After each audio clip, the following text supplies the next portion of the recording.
Hello, and welcome to a new show on Venice Art Plus, Learning from the Masters, a show about learning comic-style illustration from the master of this craft, like Jim Lee, the artist work we will be using for this first episode, and others like Simon Basley, Todd McFarlane, Rob Liefeld, and many others. And please excuse me if I destroyed anyone's names. My name is Roy, and I am an illustrator in the pursuit of improving my craft as an illustrator, especially in the area of pencil and ink work. And that's the goal of learning from the Masters Show. By observing and using great industry professionals' public work as reference, we will work on improving our illustration skills. So, I encourage you to follow along and learn from my mistakes, my wins, and work through problems together as we improve our craft. In this episode and the next videos to follow, I will be drawing and working on a front portrait of the Black Panther drawn by Jim Lee. I will try to do the best I can, but I cannot promise much since I recently just started working on improving my craft. One of the areas I want to improve is comic book style illustration. And what better comic illustrator than Jim Lee? Truly one of the masters.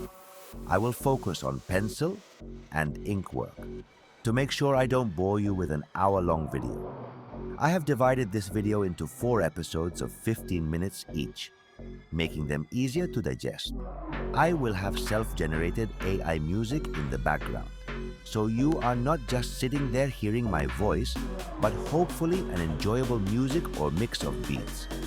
Do not hesitate to ask any questions and/or follow along with your own drawing. If you do, please don't be shy to share it with me. Since the show is not live, I will answer any question in the following episodes. Feel free to ask any questions related to the show, AI, tech, or about my current projects like the Multimedia Artist magazine or our services through Venice Art.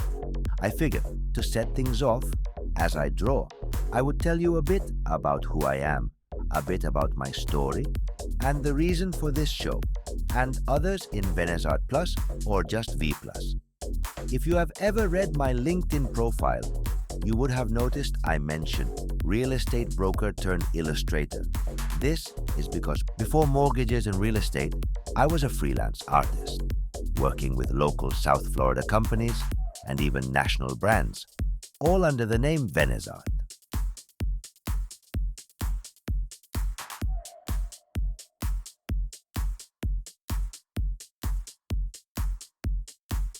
So what is Venice Art and where did it come from? As you probably imagine, it probably has something to do with Venezuela or Venezuelan art. And you are correct.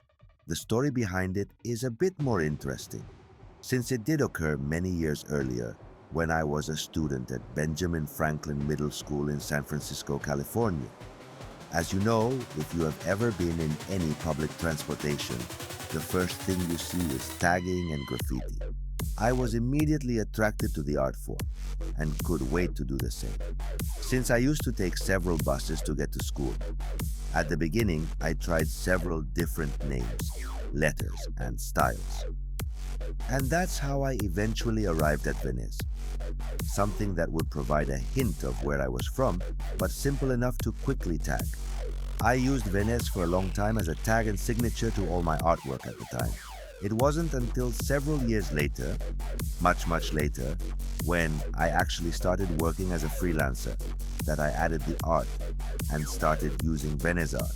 Since then, Venice Art has gone through several transformations, from freelancing to a fully incorporated company, and even closing it down and not taking any business while I worked in the mortgage and real estate industry.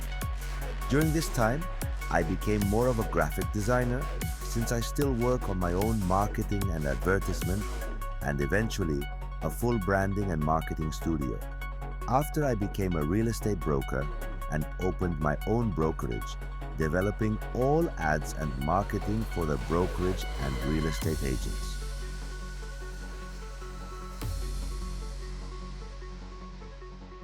It wasn't until 2019 to 2020, during COVID, that I got an overwhelming urge to start drawing again.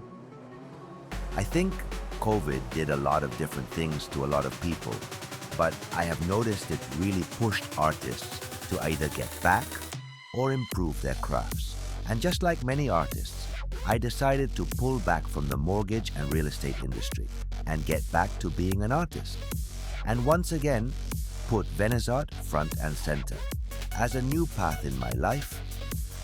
I must admit it hasn't been easy, and majority I owe it to starting out like a chicken with no head, trying everything from drawing, graphic design, 3D modeling, game development, and basically anything and everything that fits in the topic of multimedia. During this same time period, generative AI started becoming more popular and growing to what it is today.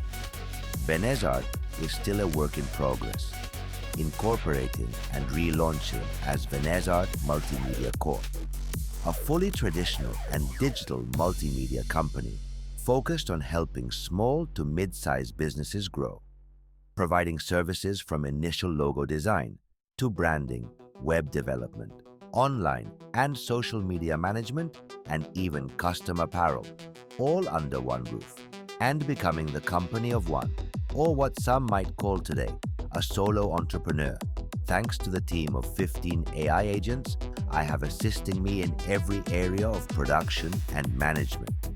But as I keeps getting better and allowing for everyone to be self-sufficient in many areas of design and marketing, I still consider it another tool in my tools box.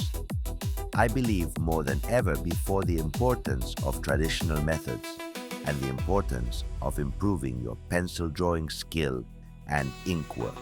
I see this more than ever when clients come to me and want custom apparel work with AI-produced work.